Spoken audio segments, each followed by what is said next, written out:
welcome to my not a sewing vlog. Hang on just a second. Ooh, go away. Ugh. Okay. Think we're okay? Maybe? Ew. I feel like I should be holding up a newspaper with today's date on it so that you know I haven't been like kidnapped, or that this is like I'm not being forced to do this or something. I don't know. Do they make physical newspapers anymore? Did I just date myself? Anyway, hi. It has been a while. I know, and I'm sorry. I'm kind of sorry. Not like hugely sorry, just like a little bit sorry. I'm filming from my downstairs, obviously, and my ring light is upstairs, buried in my sewing room. In order to get it out, I would have to move tons of stuff, and I don't want to do that. So I am using my,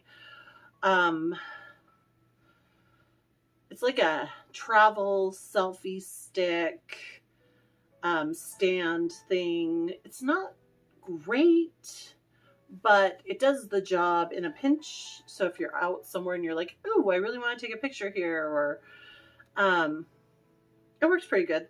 The battery on the remote died, and I know how to change it, and I know I should change it, but I haven't. So that's pretty much an explanation of my life. Works pretty well. It's on a chair right now. Of course, there's the horrible overhead lighting that I absolutely abhor in my dining room. To add more lighting, I have a lamp right here. Hi, lamp. Ooh, by the way, fun fact, I have had these lamps in my life since the early 2000s. They are, I don't know, I have a pair of them, and I just never get rid of them because I like them. They're kind of classy looking. Anyway, so I put this lamp right here, like that's how close it is to me. To try and add a little bit more light. So if you're like white and warm white, that's what's going on. These are like that. What is it called? That electric white, not electric white. But you know, those energy saver bulbs that always are in that like really bright, annoying white that like hurts your eyes. That's what these are in.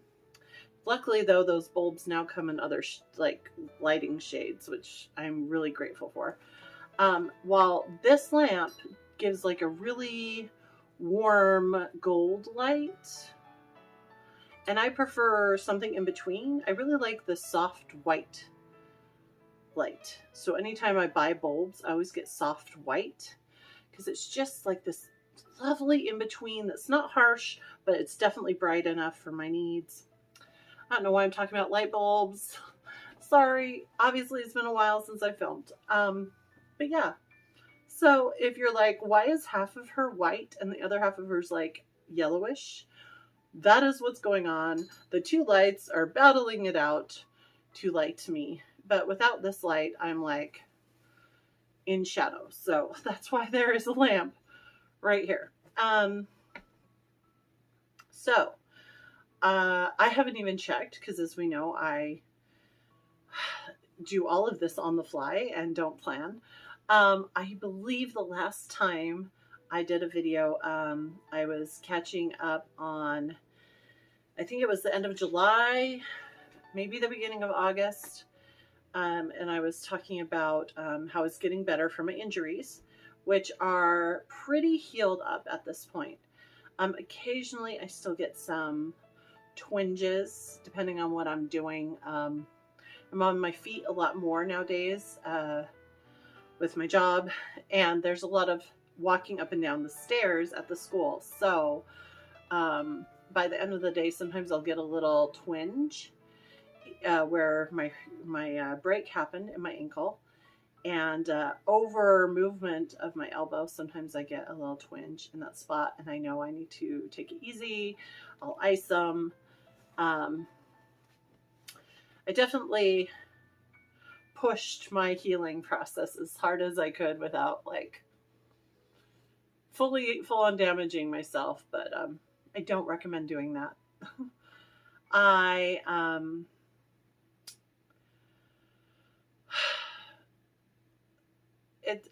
lots happen. Just I don't even know how to go into it. So I started teaching kindergarten. Yay me. For those who are not in the know, I am long-term substitute teaching for a kindergarten teacher who is on maternity leave. What I did not understand at the time that I accepted this assignment is that she taught for 2 weeks and then had to go on bed rest. So I've been teaching since the first 2 weeks of school, and she is on maternity leave until April. She hasn't told me exactly the date she's coming back, but I am assuming that she's planning to come back after spring break. So I am basically a kindergarten teacher for almost an entire school year. She will be back for the last 2 months, not even quite 2 months of the school year, or slightly over. Not quite 2 months of the school year. So not quite what I signed up for. I was expecting, it's America. Maternity leave, maybe 2 months, 3 months if you have worked for a while and have extra time that you can add to it. But yeah,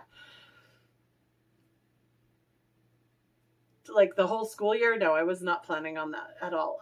So definitely has changed a lot of my plans for like upcoming trips and my plans for next year in the spring, and it's taken away a lot of the things I love about substitute teaching, like freedoms to, like, if you get sick, for example, you can just not pick up a job and have a sick day. That's not really an option right now, and the district is really short on substitute teachers, and oftentimes some of the specialist teachers, like the music teacher or the PE teacher or the STEAM teacher, have to substitute teach when okay, now the lamp's out of the shop. Have to substitute teach for classes when they're out, which deprives all the other classes that were signed up to do that specialist class that day of getting to go to that specialist, and deprives that teacher of that well-needed time without their class to prep, to plan, to just take a breather, and it can be really hard. I went 3 days a couple weeks ago without any of my specialty classes because the teachers were needed for substitute teaching, and it was real hard because you didn't get your break from the kids when you were used to having it, and you don't really think about how important that break is for teachers. They use it to go to the bathroom because they can't just leave the classroom and leave the kids. Go to the bathroom, get their water intake, maybe have a snack. I use it to do stretches. I do my foot stretches, I do knee stretches, arm stretches. Not something I want to be doing in front of other people or the kids. Just really important stuff. So kindergarten. I have 22 5-year-olds. It is a lot. One of them is a special needs 5-year-old who is incredibly smart, but doesn't have social skills understandings, so runs around the room, grabs things, doesn't listen, it likes to run, and he will, the second you're back his turn, he will get out of the classroom and just take off running, which is highly dangerous. He has already taken off, gone up the stairs, and come down the stairs and fallen and hit his head once. We are constantly, I have a para in the classroom, a para educator in the classroom who is, her sole purpose of being in the classroom is to like keep an eye on him, and he still gets away from us. It's hard. It's hard. I also, the boys in my class this year are rough. The girls, okay. I have an overly emotional little girl who is rightfully so. She speaks only Portuguese with like a handful of English words. And so she feels very, very isolated. I have about 6 Spanish speakers. Only one of them is a Spanish English speaker. The rest know like a little bit of English, enough to kind of get by, but not enough for a full understanding of what we're doing in class. I try to use Google Translate whenever I can, and I try to incorporate those languages into some of our class activities, but it is really hard because you have the rest of the class that you are also trying to keep under control, that doesn't have a lot of patience for you trying to help kids in a different language. But the boys are rough. Oh my gosh, they're so cute and can be so sweet, but they can also be rough. I have watched 5-year-old boys full on punch other little boys, hit them, stomp on kids' hands. They look down, they see the kid who's sitting on the floor with their hand like on the ground, stomp on their hands, pull chairs out from other kids, just put glue in hair. I mean, you name it. And it's just, I'm just like, how, why? Whew. It's a lot of stress. It's a lot of stress. And then there's the parents who, when I try to talk to them about their kids' behavior, are like, well, I'm sorry, you can't keep your class, you know, sorry, you can't keep your class behaved. Well, obviously my child was provoked. Well, you know, and I'm just like, I was there. I saw it. I see your child every day. Your child is the problem. I mean, I don't say that to them, but I have never so fully been on this side of schooling. And I am just like, wow, parents, teachers should be paid millions of dollars. Forget movie stars, forget athletes. Teachers should be paid millions of dollars for putting up with your children. I mean, I have been bit. I have been hit. My hair has been pulled. I almost had an earring pulled all the way like through my skin. You name it. It has happened. I've been thrown up on. I've been peed on. It is only October.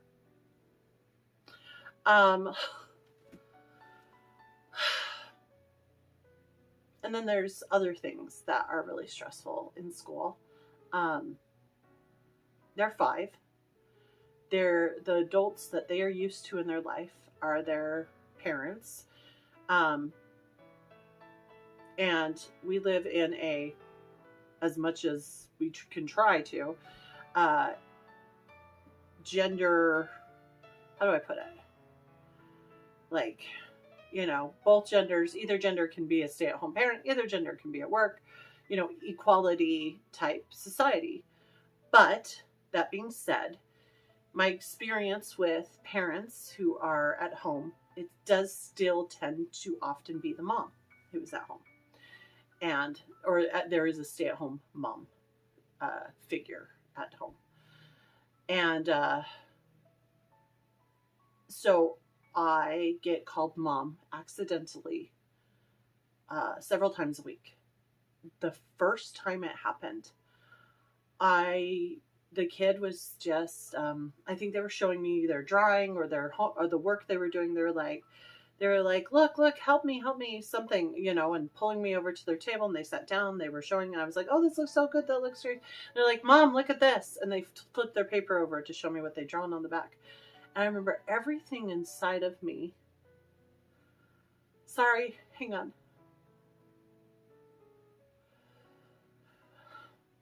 We know I get emotional, guys. We're not new to this. Everything inside of me went really still. And I just remember being like, oh, I don't know how I feel about this. And I was like, that looks really great. And I went over to my desk and I looked over the room, made sure everyone was working, everything was doing fine. There was a parrot in the room, so there was another adult watching, and I flipped around in my little chair and pretended that I was digging in a file box so that I could cry, so that I could have 2 seconds to cry.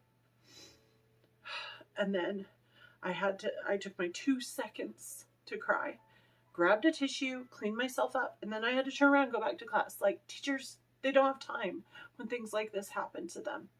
They just have to go back. So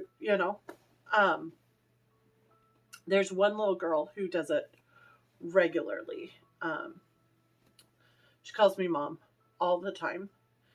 And I finally, after like the 3rd time in one day, and this happened this week, I sat down next to her and I said, I really need you to try hard to call me, by my name. I have them call me by my last name, Ms. last name, or Ms. first initial of my last name.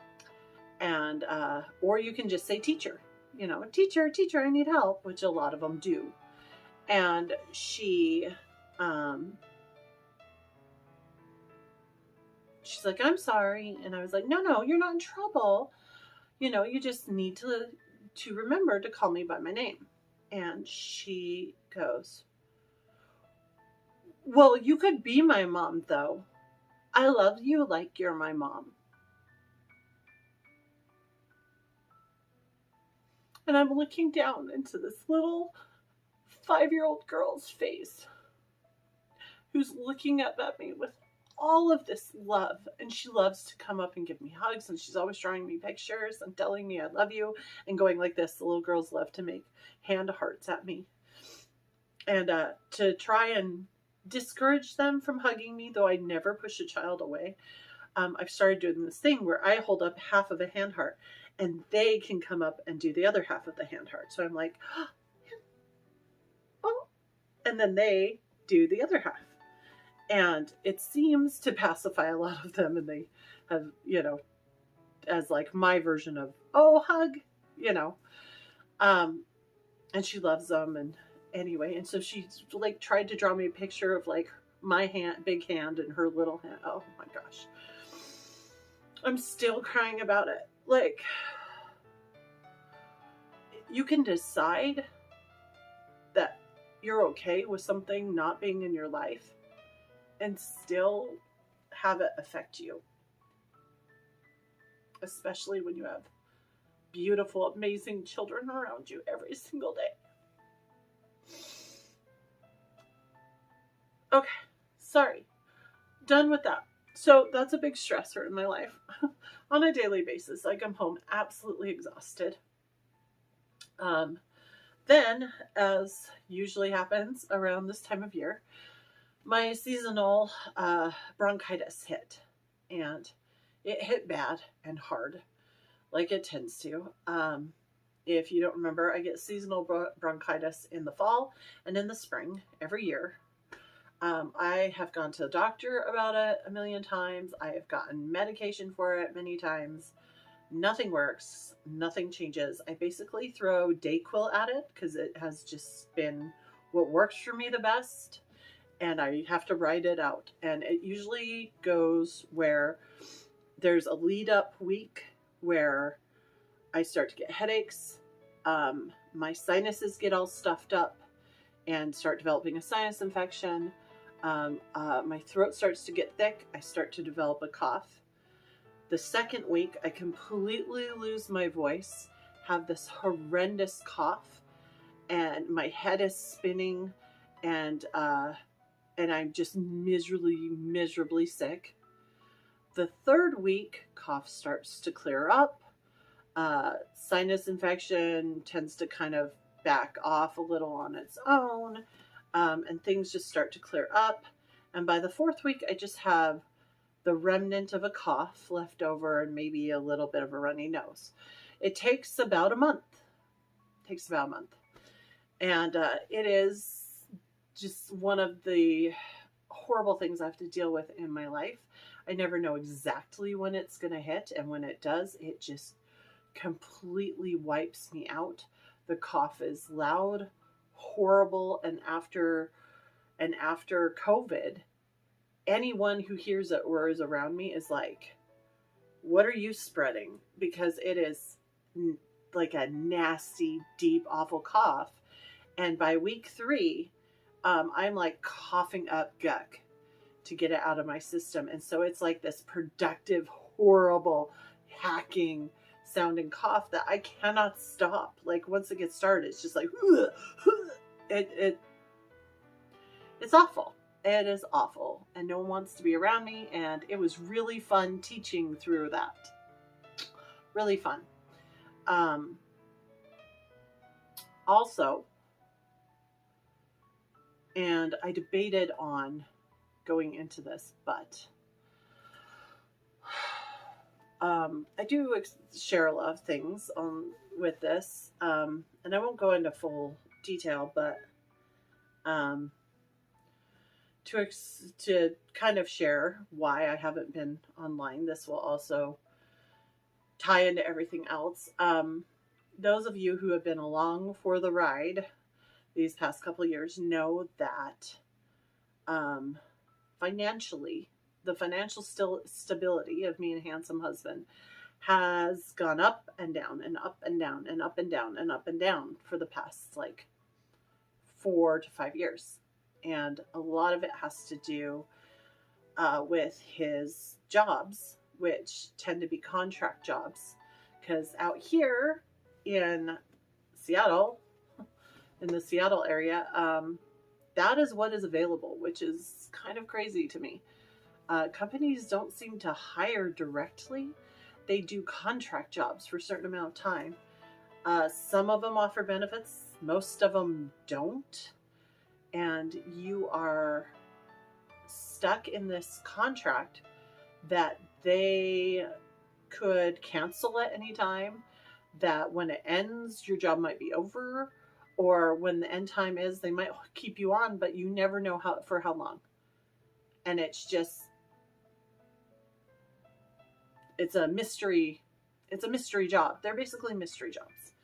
And this most recent one is the one that was not loyal to him when they promised him that they would help him with his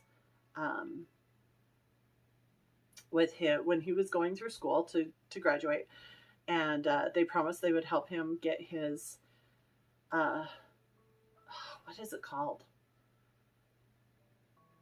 internship, with his internship. So he did his internship, and then at the end they refused to sign any papers or do anything, and they're like, no, we don't do that. And he's like, the whole reason I took this job through your company was because you offered, he actually had been offered jobs with 2 other companies, one which would have paid him way more, but hadn't got back to him on if they could do the internship portion of, hey, you're working for us, but you can also count this as an internship.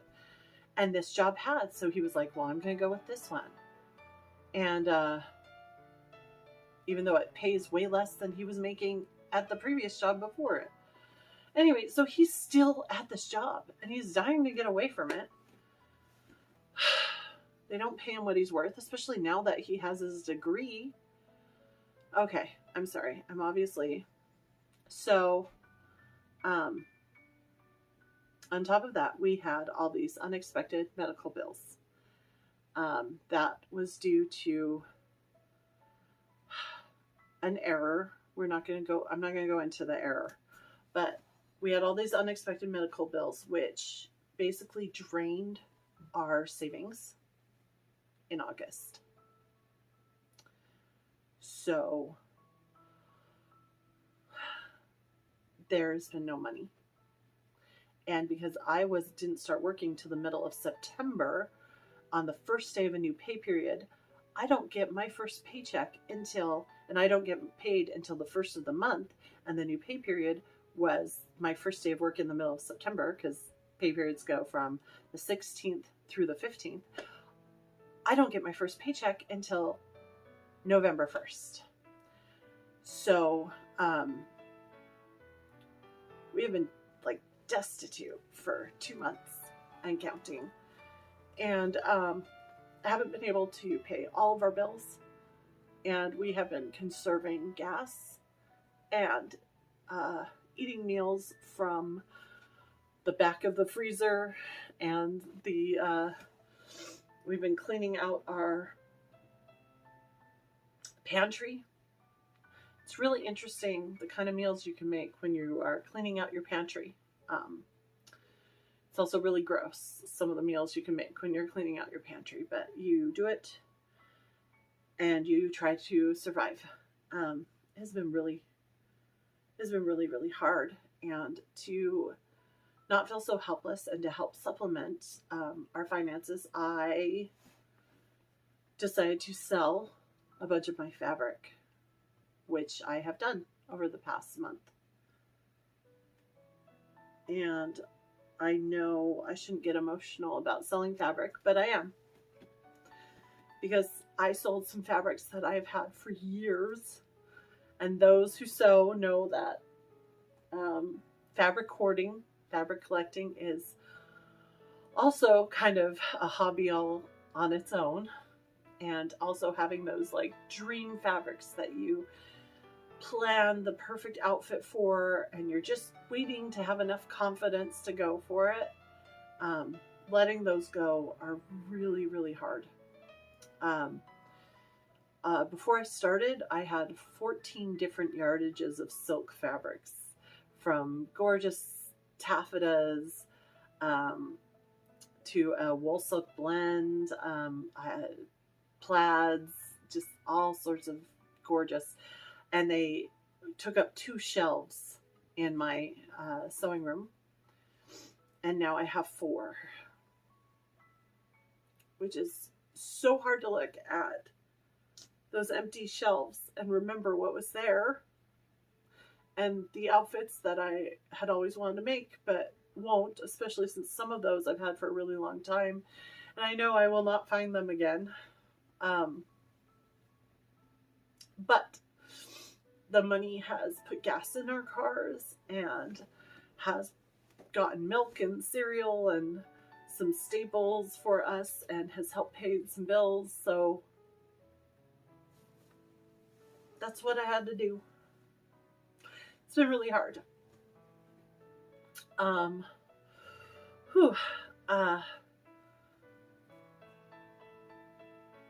There's big empty holes in my fabric stash now. And I guess I should be grateful for having more room for stuff, but those holes just hurt, kind of.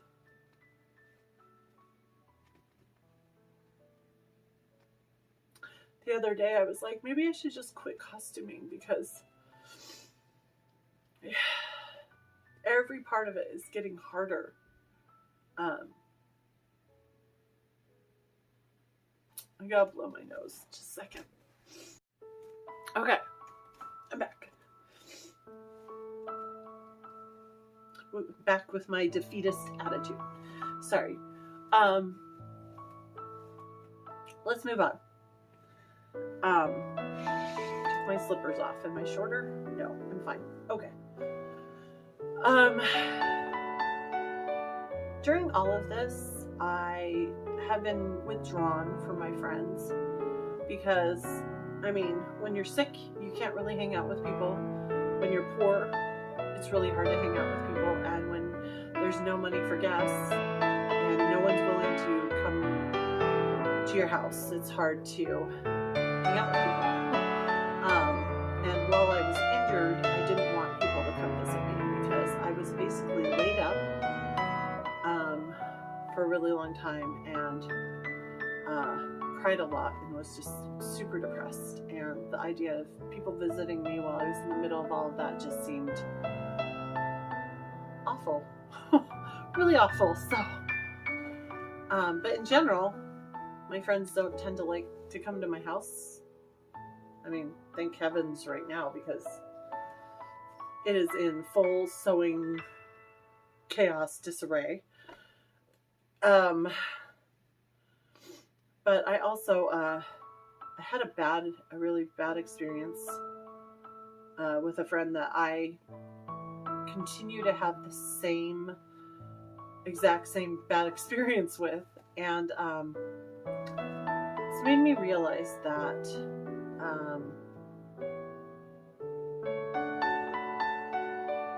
you know, we always think other people will change, that like the bad behavior on their part will change, the lack of sympathy, the lack of empathy, that even though we're always there for them when they really need us, and when they're not there for us when we really need them, we always think that's going to change. And insanity is doing the same thing over and over again and expecting different results. And I think that's kind of the story of my life. I just keep expecting people to be the kind of friend I'm always trying to be to them, and I just never get it back. I had an opportunity to share what was going on with me with two friends, and one of them came back fully sympathetic and empathizing with me on some of the things that have been going on, and the other one basically came back with how I was inconveniencing her with what was going on in my life and some of my choices that I had made to try and get. It's just so frustrating. I mean, some of the selling of fabric and things that I've been doing have been to try and get gas money so I could go do something with these friends, and I waited until the last minute to tell them I can't come, because I was waiting in the hopes that any minute now someone was going to say sold, and buy one of those, because usually people pay you right away and you can transfer that money to your account within a few minutes, and that whole transaction could take place within 10 minutes, 20 minutes, and then I'd have money that I'd made aside from our bills and everything, that I could put some extra gas in the car and go to this outing with them. And that's why I waited so long. I mean, I get it's annoying when people wait till the last minute, but there was a very good reason for it. But before I even had a chance to explain that part of the story, one of the two friends I was supposed to hang out with came back with how I'd inconvenienced her, and I've gotten responses like that before, and it's just made me realize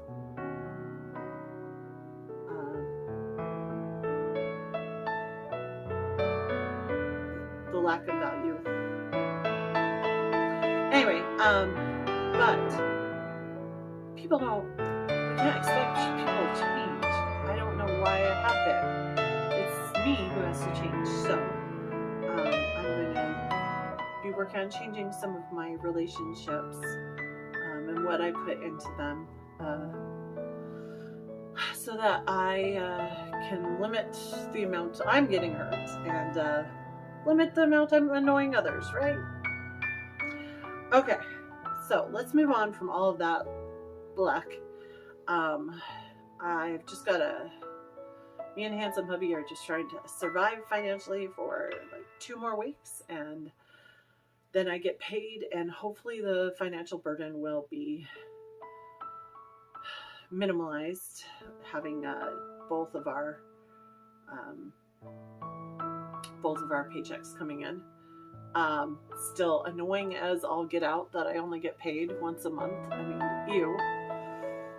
There's no way to change that. That's just the way the school districts do it. Pretty much every school district, apparently, for substitutes. So I need to stop leaning on this. It is leaning into the picture.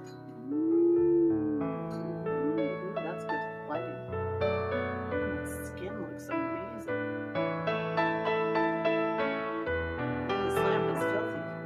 Okay, never mind. Okay, never mind.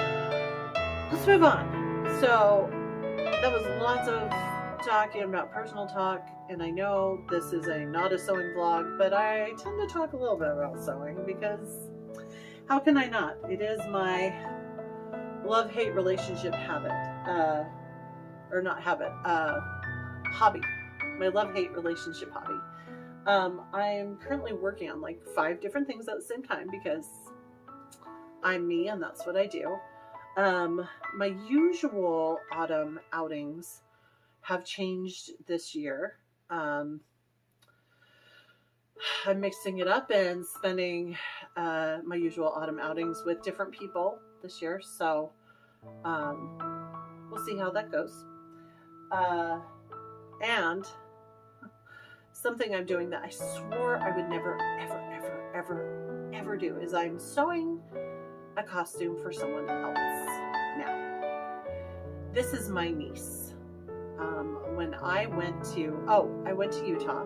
If you follow me on Instagram, you know I went to Utah, met up with my friend Kat, who's an amazing costumer, and went to the Jessica K Enchanted Garden Ball, and I made this huge dark red burgundy skirt with ruching and roses, strips of roses and lights and stuff to go under my Jessica K dress, because they had a contest that if you wore a Jessica K dress to the ball, you'd be entered into a win a dress every year contest. I'm just gonna say that every single person who talked to me that night told me that I should win. I did not. I have no idea who did win. I've never seen an announcement about it, but apparently it wasn't me. I looked amazing though, so you should go look at my pictures on Instagram, because I usually don't have a whole lot of confidence in myself or my costuming or the way I look or anything in general, but I looked amazing. My little niece who came over to see me saw the dress, saw the poofy skirt and everything, begged and begged and begged for me to make her a princess dress for her birthday in November.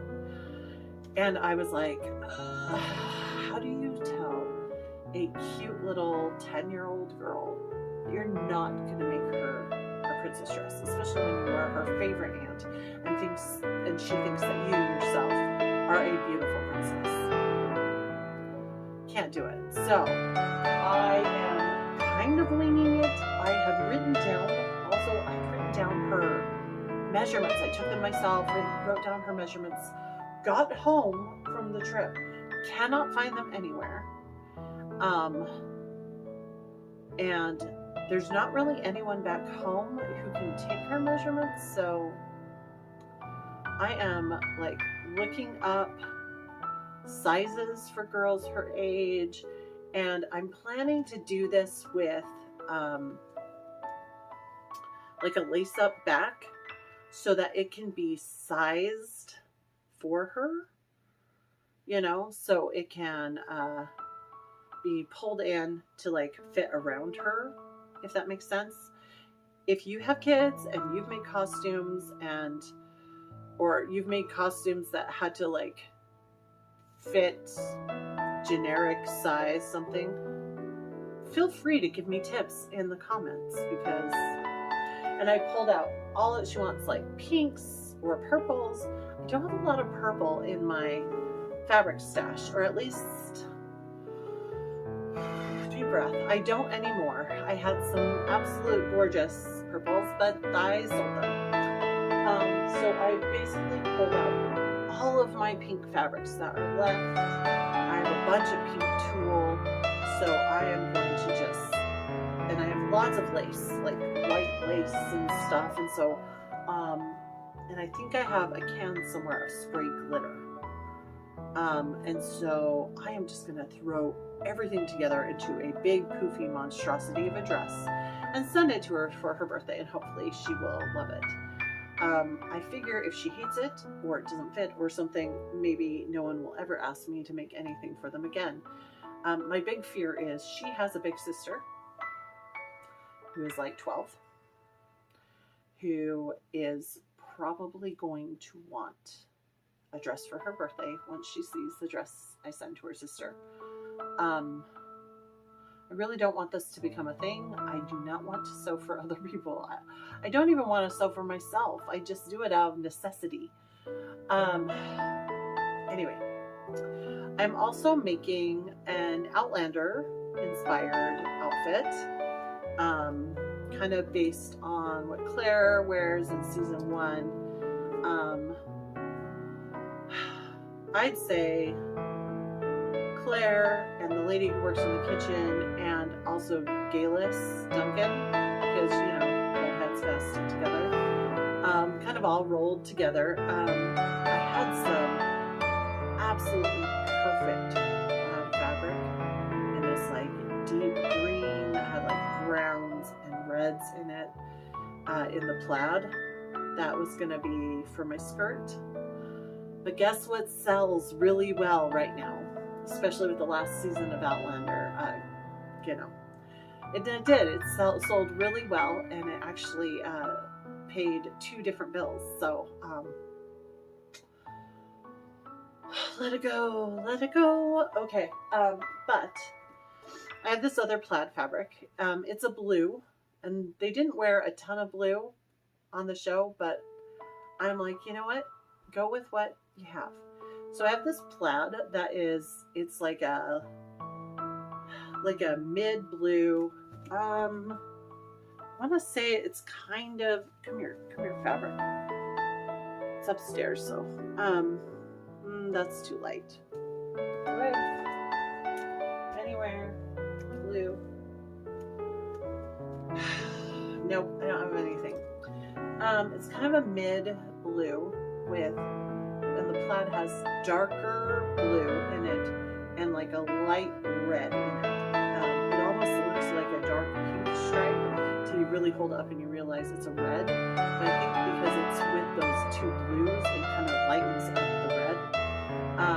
Like I said, it's not, you don't really see much of that on Outlander. Oh, and there's a white stripe, like thin stripe in the plaid too.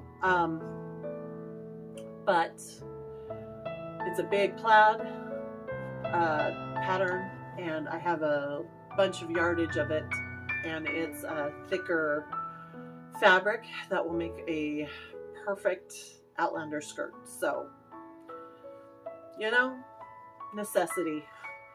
It's what I've got, so that's what I'm going to use. I'm thinking of doing like a dark blue, like a navy or dark blue top to go with it. And then maybe a light blue insert, or maybe if I do like a darker red insert, that might help make the stripes on the skirt look more red than like a deep dark pink. And I think the darker top will also help bring out the dark colors in the skirt and kind of not draw as much attention to that lighter blue of it. I think it'll be okay. I think it'll work. I'm making that because I'm hosting an Outlander outing in like 2 weekends. I had moved it from November 2nd to the following weekend because I get paid on the 1st. And after all of the bills are paid and stuff, I wanted to make sure that all the finances were taken care of and everything before I drive down to Tacoma, which is it's a long drive. I mean, it takes a big chunk out of your gas. Before I drive down to Tacoma and back for this outing. But I've had 3 different people say, if you move it to this other weekend, I can't do it. And so I moved it back to the other week, to the original weekend, but on the 3rd, because I have a friend who's doing an event on the 2nd. Event that was supposed to be today that I was actually planning to go to, but oh well.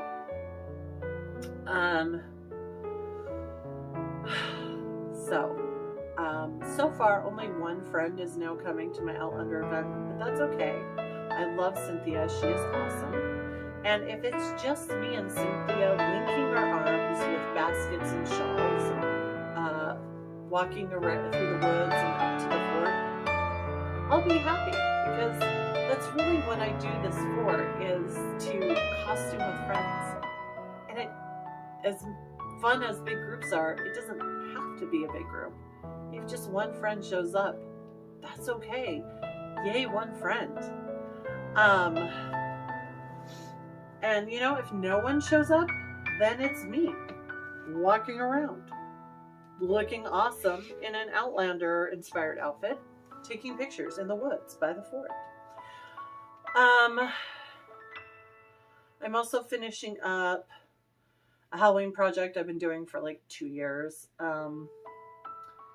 and an autumn themed project with this amazing fabric. It's gonna be way too hard to show you this. Like, I'm holding up this fabric and it just looks orange in this light, but the fabric is actually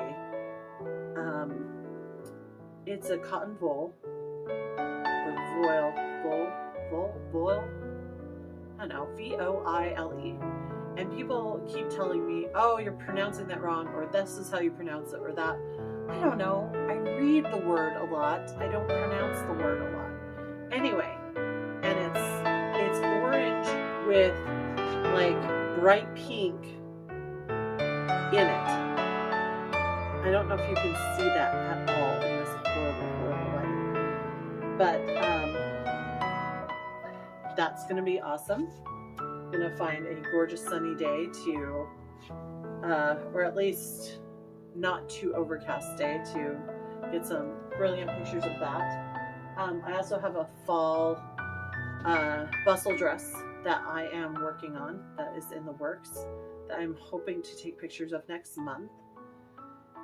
I've also started on 2 winter projects that one of them, I have this really amazing outing planned with one of my friends, and it's gonna be crazy and really cool, and I'm not gonna tell you because it's kind of it's gonna be a kooky surprise. Not kooky, but like really fun surprise. But it's just gonna be really fun, and we're gonna look freaking amazing, and I'm excited. It's not a winter like type thing I've done before, and all dressed up, and it'll be fun. And then I also have, I know I always have 15,000 things I'm working on, though I have been very actively sewing lately, so getting things done is like actually happening. I have my 2024 Barbie, holiday Barbie outfit to make. There is a whole group of cosplayers doing holiday Barbies, and we're going to a holiday event in the Seattle area, or maybe it's Tacoma, I think it's Seattle area, that we're going to go get pictures and stuff. It'll be great. And you can choose a Barbie. A couple of years ago I was going to do a Barbie with a Barbie group, and I think I got sick and couldn't go to Emerald City Comic Con that year, and so I actually have a half-made holiday Barbie dress up in my sewing room somewhere in like the bottom of a bin, and I was considering doing that one again, but I never really like felt it, like I was never really into it. As soon as I started making it, I was like, do I really want to do this? Do I really want to wear this one? And when they're like, you know, let us know which Barbie you're doing in this group, I started looking through the Barbies again, and I was like, well, is this year's Barbie out yet? What does it look like? And so I pulled up this year's Barbie, and I don't know when they started doing this, but not every store has them too. They're usually an exclusive for only certain stores, but a certain number of years ago, I think the late 90s maybe, no, I think even later than that, maybe the early 2000s, they started doing different versions of holiday Barbie. So it wasn't just blonde Barbie.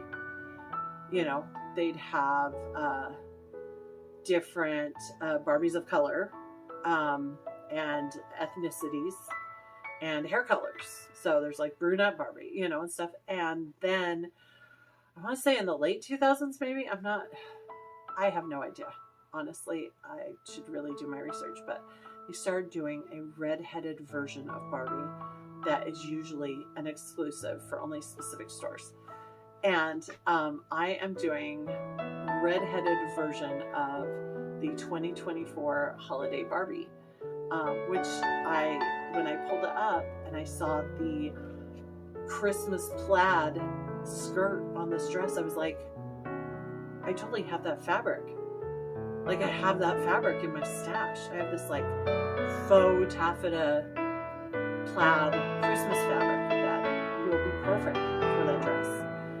I admit the dress is more revealing than I'd like to wear. I mean, I don't love showing my upper arms and stuff. They never have sleeves on these dresses. But I think it's going to be really great. I've been working on a hairpiece for it as well, because the Barbie has red hair, but it's kind of like this slicked over hair here, and then it like all the hair's pulled up into like this big ponytail with like thick long hair all the way down the back. So obviously I've got like wavy orange mermaid hair. I got the best compliment at school the other day. The librarian told me that my hair was the color of carrots, and I said, oh my gosh, that means I have Anne of Green Gable hair. And she goes, that's who you remind me of. You remind me of Anne of Green Gables. And I was like, I'm not sure there's a higher compliment in the world. Anyway, but it's very orange right now. It may be hard to tell in this light, but it's like crazy orange. Pretty much the majority of my hair color, I haven't been keeping up with it, so most of my hair coloring has washed out, and a lot of the henna has faded. So we're down to almost my original color, which is kind of a dull orangey red. Yay! Time to change that.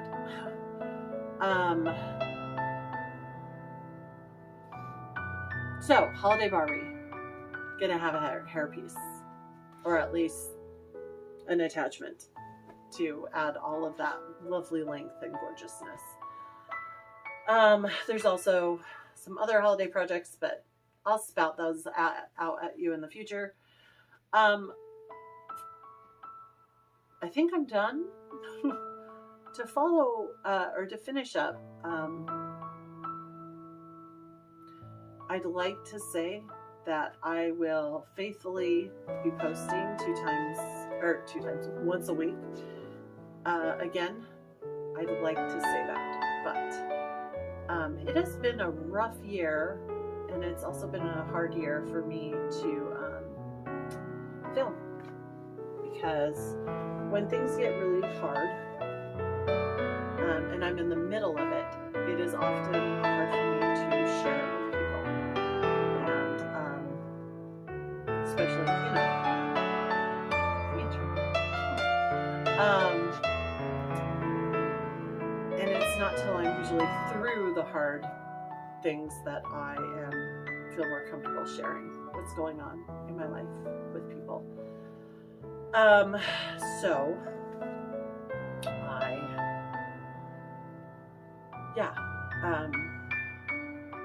if things continue to be hard or new hard things happen, I can't guarantee it's going to be weekly, but I'm going to try. I'm going to try to get back on the wagon once you kind of get out of the habit. It's kind of hard to jump back in.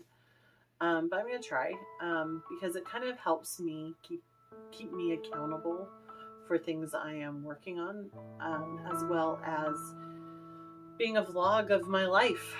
I'm not great at writing things down or writing in a journal or keeping track of what's going on in my life.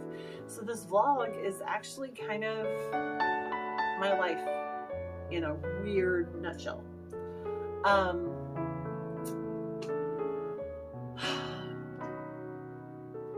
you miss me? I kind of missed you guys. I told Handsome Pubby one day, I said, you know, I haven't heard from the 8 in so long.